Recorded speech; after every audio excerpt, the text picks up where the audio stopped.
Haleluya, haleluya, haleluya. Shalom warga kerajaan. Wow, senang sekali kembali berjumpa dengan saudara dimanapun saudara berada. Doa saya kiranya setiap kita tetap sehat di dalam genggaman tangan Tuhan. Haleluya, haleluya. Puji nama Tuhan. Bapak Ibu terkasih dalam Tuhan, hari ini saya ingin mengajak kita sama-sama merenungkan kebenaran firman Tuhan yang saya ambil dari Injil Lukas pasal yang ke-19 dimulai dari ayat yang pertama sampai dengan ayat yang ke-10. Demikian firman Tuhan. Yesus masuk ke kota Yeriko dan berjalan terus melintasi kota itu. Di situ ada seorang bernama Sakeus, kepala pemungut cukai, dan ia seorang yang kaya. Ia berusaha untuk melihat orang apakah Yesus itu, tetapi ia tidak berhasil karena orang banyak, sebab badannya pendek. Maka berlarilah ia mendahului orang banyak, lalu memanjat pohon ara untuk melihat Yesus yang akan lewat di situ.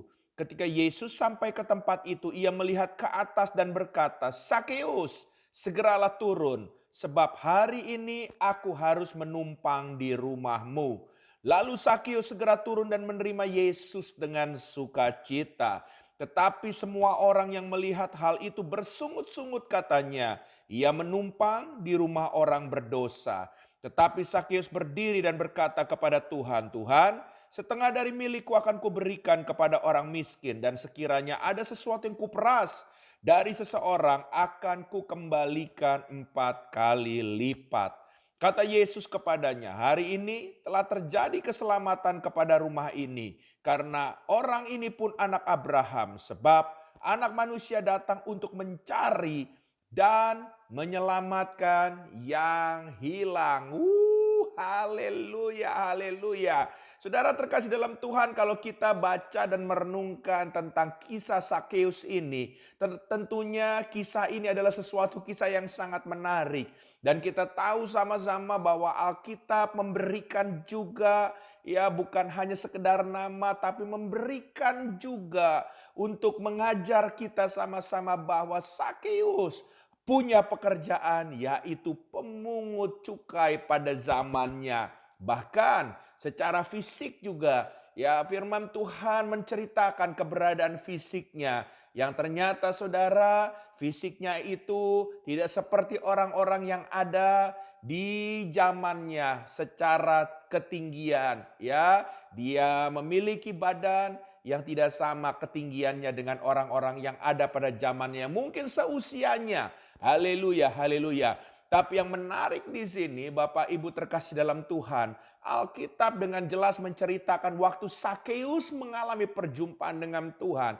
Ternyata perjumpaan itu mengubahkan hidupnya, ya. Seberapa banyak saudara terkasih dalam Tuhan, kita berjumpa dengan seseorang, ya, hidup kita berubah. Ada yang berubah menjadi buruk, ada yang berubah menjadi baik, ya. Ada orang yang tidak suka berjudi, ketemu dengan teman-teman, ketemu dengan orang-orang suka berjudi, jadi suka berjudi, ya. Begitu juga ada orang-orang yang sebaliknya, orang-orang yang buruk, waktu dia datang ke rumah Tuhan, dia bergaul dengan eratnya, masuk dalam komunalnya. Saudara terkasih dalam Tuhan, ternyata dia meninggalkan kehidupan lamanya, masuk dalam kehidupan yang baru. Jadi yang namanya perjumpaan bisa mengubahkan, tinggal mengubahnya ke arah yang negatif atau yang positif. Tapi saudara, waktu Sakeus mengalami perjumpaan dengan Tuhan, kita tahu sama-sama bahwa dia hidupnya berubah ke arah yang positif. Haleluya, haleluya, haleluya. Ya. Nah, saudara, untuk seseorang mengalami perjumpaan dan berubah ke arah positif, ternyata tidak segampang seperti apa yang kita bayangkan. Haleluya. Seringkali kita, saudara terkasih dalam Tuhan, hidup kita ingin berubah. Ikut Tuhan 1 hari, kita sudah ingin berubah 180 derajat. Saudara, ternyata itu harus melewati yang namanya proses, saudara. Makanya kalau kita lihat tadi ayat yang ketiga, saya ulang sekali lagi, dikatakan ia berusaha untuk melihat orang apakah Yesus itu. Tetapi ia tidak berhasil karena orang banyak, sebab badannya pendek. dua tantangan Sakeus untuk mengalami perjumpaan dengan Tuhan. Yang pertama, ya berbicara dari luar karena ada banyak orang yang menghalanginya. Haleluya, haleluya. Dan yang kedua, badannya pendek. Ini faktor dari dalam, saudara. Jadi untuk kita maju mengalami Tuhan, ternyata ada tantangan baik yang dari luar maupun dari dalam. Saya nggak tahu hari ini tantangan saudara dari mana.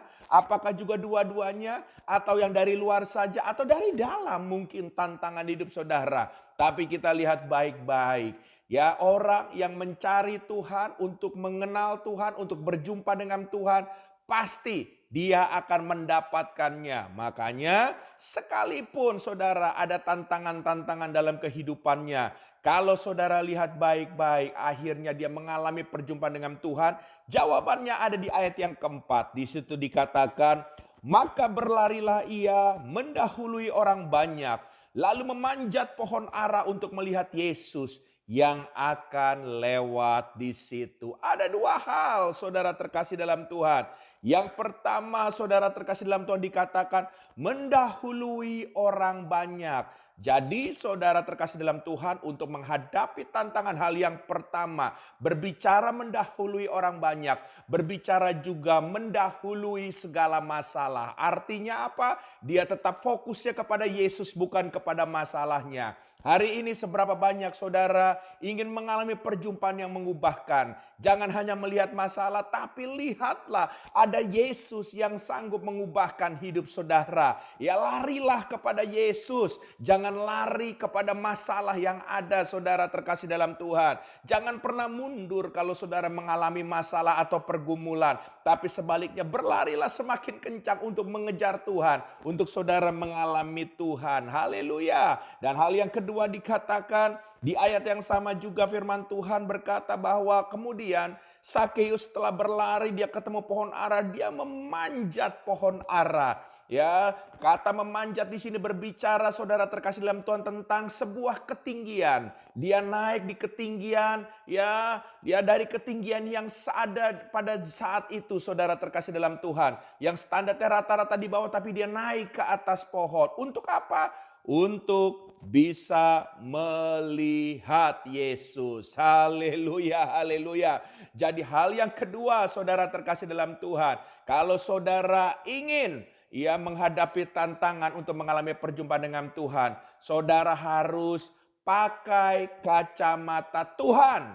Jangan pakai kacamata diri sendiri. Saya percaya waktu sekalipun menghadapi tantangan, tapi saudara melihat dengan cara pandang Tuhan, dengan kacamata Tuhan, maka saudara, perjumpaan yang saudara rindukan tersebut, pasti saudara akan mendapatkannya. Seperti Sakeus juga mendapatkan Yesus. Haleluya. Tuhan memberkati, pegang dua hal ini, dan biarlah setiap kita juga mengalami perjumpaan yang mengubahkan.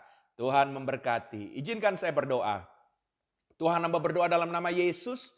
Setiap kami mendengar program ini dimanapun berada hari ini, kalau di antara kami sedang mengalami sesuatu yang begitu berat dalam hidup kami, kami tahu Engkau salah satu yang menolong kami. Ajar kami untuk kami bertekun sehingga kami bisa mengalami perjumpaan dengan Tuhan. Sebab kami percaya perjumpaan dengan Tuhan akan mengubahkan. Kutuk dirubah menjadi berkat, masalah pun dirubah menjadi jalan keluar. Karena kami tahu dan kami percaya kami punya Tuhan yang hebat. Dalam nama Yesus, amin.